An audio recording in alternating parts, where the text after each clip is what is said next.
আসসালামু আলাইকুম রহমতুল্লাহ। প্রিয় দর্শক, আশা করি মহান আল্লাহ সুবহানাহু ওয়া তাআলার অশেষ রহমতে আপনারা প্রত্যেকেই ভালো আছেন।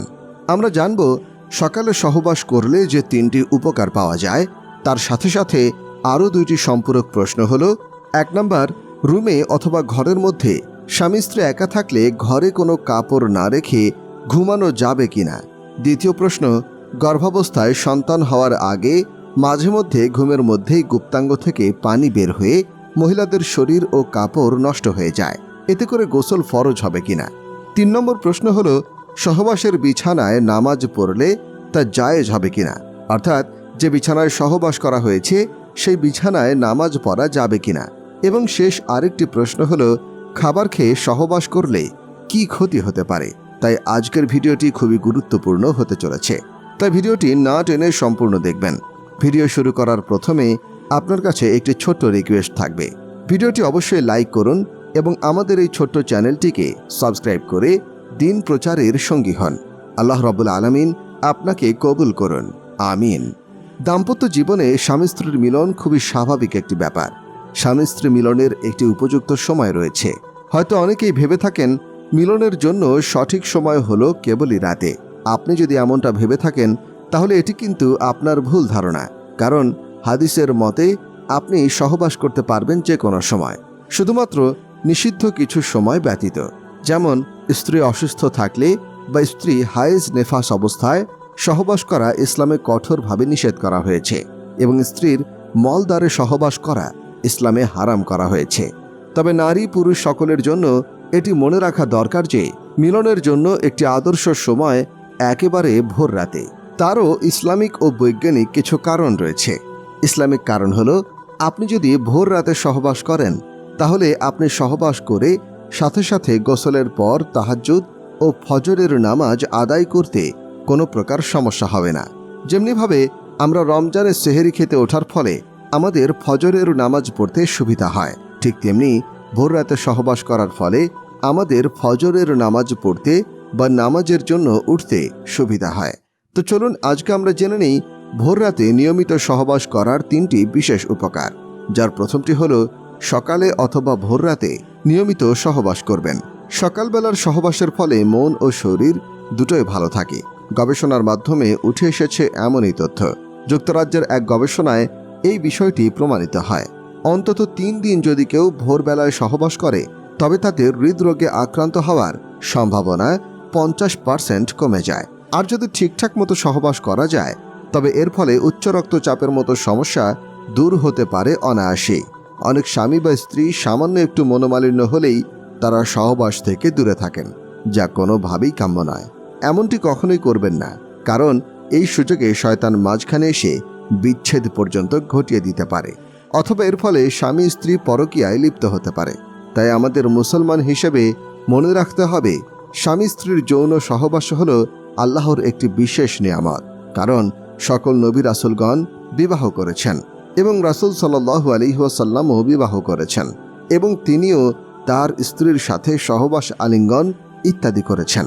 তাই রাসূলের উম্মত হিসেবে আমাদের বিবাহ সম্পন্ন করতে হবে।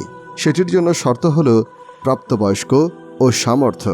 আবার সামর্থ্য বলতে 2টি জিনিসকে ইঙ্গিত করা হয়, একটি হলো শারীরিক সামর্থ্য, অপরটি হলো অর্থনৈতিক সামর্থ্য। রাসূল পাক সাল্লাল্লাহু আলাইহি ওয়াসাল্লাম বলেছেন, বিবাহের পর স্বামী স্ত্রী যেন একে অন্যের হক আদায় করে। আবু দাউদ, হাদিস নম্বর 2160। রাসূল সাল্লাল্লাহু আলাইহি ওয়াসাল্লাম আরও বলেছেন, যখন তোমাদের কেউ নিজেদের স্ত্রীর সাথে সহবাস করার পর আবারও সহবাস করতে চায় তখন সে যেন মাঝখানে ওযু করে নেয়, কেননা এটি দ্বিতীয়বারের জন্য অধিক প্রশান্তিদায়ক। সূত্র বুখারী, হাদিস নম্বর 2079।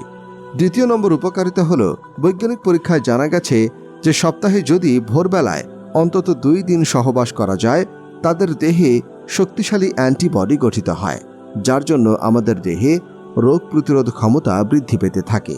এবং আরও জানা গেছে যে যারা ডায়াবেটিস রোগী তাদের পক্ষে সকালের সহবাস অত্যন্ত উপকারী। সকালে 30 মিনিট সহবাস করলে 300 ক্যালোরি পর্যন্ত এনার্জি খরচ হয়, যা ডায়াবেটিস কমাতে সাহায্য করে। এই পরীক্ষাটি করার জন্য 300 জন মহিলাকে নিযুক্ত করা হয়, যাদের সঙ্গীরা সহবাসের সময় কন্ডোম ব্যবহার করেনি। তারা জানিয়েছে যে এর ফলে তাদের মনে কোনো মানসিক অবসাদ নেই। এছাড়া হাড়ের গঠন মজবুত করতেও সকালের সহবাস বিশেষ ভূমিকা পালন করে। তাই সকালের সহবাস যেমন মানসিক দিক থেকে উপকার করে থাকে, তেমনি শারীরিক দিক থেকেও এর ভূমিকা অনস্বীকার্য। তাই আপনারা কন্ডোম ছাড়া সহবাস করার চেষ্টা করবেন। প্রয়োজনে সহবাসের শেষের দিকে কন্ডোম পরতে পারেন অথবা বীর্য বাইরে ফেলতে পারেন। 3 নম্বর উপকারিতাটি হল সকালবেলার সহবাসের কারণেই মানুষের মধ্যে মানসিক শক্তির উদ্ভব হয়। এই মানসিক সুখের কারণে চুল ও ত্বকের মধ্যে উজ্জ্বলতা বেড়ে যায়। এর ফলে আমাদের চেহারাতেও উজ্জ্বলতা বেড়ে যায়। এই সময় ইস্ট্রোজেন হরমোন ও অন্যান্য হরমোনের ক্ষরণ খুবই বেশি পরিমাণে হয়ে থাকে। তবে গবেষকরা জানিয়েছেন প্রতিদিন মিলনের ফলে দেহের কার্যক্ষমতা কিছুটা হ্রাস পায়, যদি না তারা ঠিকঠাক পুষ্টিকর খাবার খেয়ে থাকে। তাই তৃপ্তি সহকারে সহবাস করতে হলে প্রথমে ঘুম ঠিকঠাক করতে হবে, তারপর পুষ্টিকর ও মিনারেলযুক্ত খাবার খেতে হবে, নিয়মিত শারীরিক ব্যায়াম করতে হবে, খাবার তালিকায় শাকসবজি ও ফল ফলাদি রাখতে হবে। রাতে দেরি করে ঘুমালে পুরুষের টেস্টোস্টেরন হরমোন কমতে থাকে, যার ফলে পুরুষ ব্যক্তিটি সহবাসে বেশিক্ষণ স্থায়ী হতে পারে না। ভোরবেলার সময় নারী পুরুষ উভয়ের যৌন হরমোনের মাত্রা সর্বোচ্চ থাকে। তবে সেই সময় পরিষ্কার পরিচ্ছন্ন থাকতে হয়। তাই ঘুমোতে যাওয়ার সময় পরিষ্কার পরিচ্ছন্ন হওয়াটা খুবই জরুরি। ভোরবেলা সহবাসের ফলে দেহে অ্যান্টিবডি গঠন করতেও সহায়তা করে, দেহে রক্ত সঞ্চালন সঠিক থাকে। এছাড়াও সকালের মিলনের ফলে মাইগ্রেন ও মাথা ব্যথার মতো রোগ কমে যায়। সকালে যদি আপনি সহবাস করেন তাহলে এটি আপনাকে নানা রকম উপকারিতা দিবে। সকালবেলা পুরুষের শরীর বেশি উত্তেজিত থাকে, তাই সকালেই উত্তম সময় সহবাসের জন্য। তাই সকালের সহবাসের মাধ্যমে স্বামী স্ত্রী দুজনেই শারীরিক উপকারিতার পাশাপাশি সংসার সুখের হবে। নিয়মিত সহবাসের ফলে শরীর সুস্থ ও সবল হয়। এখন প্রথম প্রশ্ন, রুমে অথবা ঘরে যদি স্বামী স্ত্রী একাই থাকে তাহলে তারা শরীরে কোনো কাপড় না রেখে অর্থাৎ উলঙ্গ হয়ে ঘুমাতে পারবে কিনা? এর উত্তর হলো লজ্জাস্থান অপ্রয়োজনে খুলে রাখা বৈধ নয়। পর্দার ভিতরে তা খুলে রাখতে দোষ নেই। যেমন মিলনের সময়, প্রস্রাব পায়খানা করার সময়, গোপনাঙ্গের চুল কাটার সময় ইত্যাদি। এক্ষেত্রে নবীজি সাল্লাল্লাহু আলাইহি ওয়াসাল্লাম বলেছেন, তুমি তোমার স্ত্রী ছাড়া অন্যের নিকট লজ্জাস্থানের হেফাজত করো। এক সাহাবী বললেন, হে আল্লাহর রাসূল সাল্লাল্লাহু আলাইহি ওয়াসাল্লাম, লোকেরা আপোষেই এক জায়গায় থাকলে তখন কি লজ্জাস্থান হেফাজত করতে হবে? তখন রাসূল সাল্লাল্লাহু আলাইহি ওয়াসাল্লাম বললেন, যথাসাধ্য চেষ্টা করবে, কেউ যেন তা দেখতে না পায়। তখন সেই সাহাবী আবার জিজ্ঞাসা করলেন, হে আল্লাহর রাসূল সাল্লাল্লাহু আলাইহি ওয়াসাল্লাম, যদি কেউ নির্জনে একা থাকে তাহলে কি তাকে লজ্জাস্থান ঢেকে রাখতে হবে? এই প্রশ্নের উত্তরে রাসূল সাল্লাল্লাহু আলাইহি ওয়াসাল্লাম বললেন, মানুষ অপেক্ষা আল্লাহ এর বেশি হকদার যে তাকে লজ্জা করা হবে। অর্থাৎ অপ্রয়োজনীয় লজ্জাস্থান খুলে রাখা বৈধ নয়। যদি সে ব্যক্তি ঘরে একা একা থাকে তখন তার চারিত্রিক দুর্বলতা প্রকাশ পেতে পারে, যার কারণে এই শয়তান তাকে পথ ভ্রষ্ট করতে পারে। দাউদ হাদিস নম্বর 614। এখন দ্বিতীয় প্রশ্ন, সন্তান যখন গর্ভে থাকে অর্থাৎ গর্ভাবস্থায় সন্তান হওয়ার আগেই শেষ দিনগুলোতে মাঝে মধ্যে ঘুমের মধ্যে গুপ্তাঙ্গ থেকে পানি বের হয়ে মহিলাদের শরীর ও কাপড় নষ্ট হয়ে যায়, এতে করে সেই মহিলাদের জন্য গোসল ফরজ হবে কিনা? এর উত্তর হলো, গর্ভ অবস্থায় সন্তান হওয়ার আগে শেষের দিনগুলোতে মাঝে মধ্যে ঘুমের মধ্যে পানি বের হয় এবং মহিলাদের শরীর ও কাপড় নষ্ট হয়ে যায়। তখনকার সময়ের জন্য এটি একটি স্বাভাবিক বিষয়। এতে মহিলাদের ওপর গোসল ফরজ হবে না। তবে অজু অবস্থায় থাকলে তার অজু ভেঙে যাবে এবং নির্গত পানি থেকে শরীর ও কাপড় পবিত্র করে নামাজ পড়তে হবে, কেননা সেগুলো নাপাকের অন্তর্ভুক্ত। তবে আপনারা চাইলেই সেই সময়গুলোতে ন্যাপকিন ইউজ করতে পারেন। এর পরের প্রশ্ন হলো, যে বিছানায় সহবাস করা হয়েছে উক্ত বিছানায় নামাজ পড়লে তা জায়েজ হবে কিনা? এর উত্তর হলো, নামাজ শুদ্ধ হওয়ার জন্য গুরুত্বপূর্ণ শর্ত হলো নামাজের জায়গা পাক হওয়া। এখন সহবাসের বিছানা পাক আছে কিনা সেটি আগে নিশ্চিত করতে হবে। যদি আপনি নিশ্চিত হতে পারেন যে বিছানাটি পবিত্র, তাহলে সেখানেই নামাজে পড়তে পারবেন। আর যদি বিছানায় কিছু অপবিত্রতা লেগে যায় বা অপবিত্র কিছু বিছানায় পড়ে নাপাক হয়ে যায়, তাহলে সেটা ধুয়ে পরিষ্কার করে তারপর সেই বিছানায় নামাজ পড়তে পারবেন। তবে নাপাকি নিয়ে সন্দেহ থাকলে সেক্ষেত্রে জায়নামাজ বা নামাজের জন্য আলাদা চাটাই বিছিয়ে নামাজ পড়া উত্তম হবে।